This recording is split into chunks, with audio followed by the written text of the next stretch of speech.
మందలో ఒకడిగా మిగిలిపోతారా? వందలో ఒకరిగా వెలిగిపోతారా? మొదటిది ఈజీయే. రెండో కోవలో చేరాలనుకుంటేనే భిన్న ఆలోచనలను మనసులో మొలకెత్తించాలి.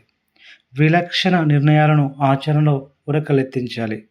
అది నేషనల్ హైవే. టాక్సీ ఒకటి బెంగుళూరు నుండి బండిపూర్ వైపు మెరుపు వేగంతో దూసుకుపోతుంది. దారిలో ఒక్కసారిగా సడన్ బ్రేక్ పడింది. ఆందోళనకు గురైన కారులోని కుర్రాడు ఏమైంది అని డ్రైవర్ను అడిగాడు. మీటర్పై 200 ఇస్తేనే గమ్యస్థానంలో డ్రాప్ చేసేది లేదు అంటూ జవాబిచ్చాడతను. విషయం ముందే చెప్పాలిగా, మధ్యలో చెప్తే నేనెలా వెళ్ళేది అని ప్రశ్నించాడు ఆ కుర్రాడు.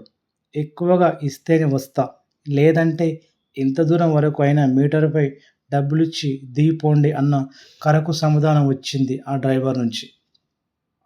అప్పుడర్థమైంది ఆ కుర్రాడికి ఇది పక్కా దారిదోపిడీ అని. అతని చెంపపై చెల్లుమనిపించేంత కోపం వచ్చింది ఆ కుర్రాడికి. కానీ అది కాదు కదా పరిష్కారం. ఎంతోమంది ఇలా మోసపోతున్నారు.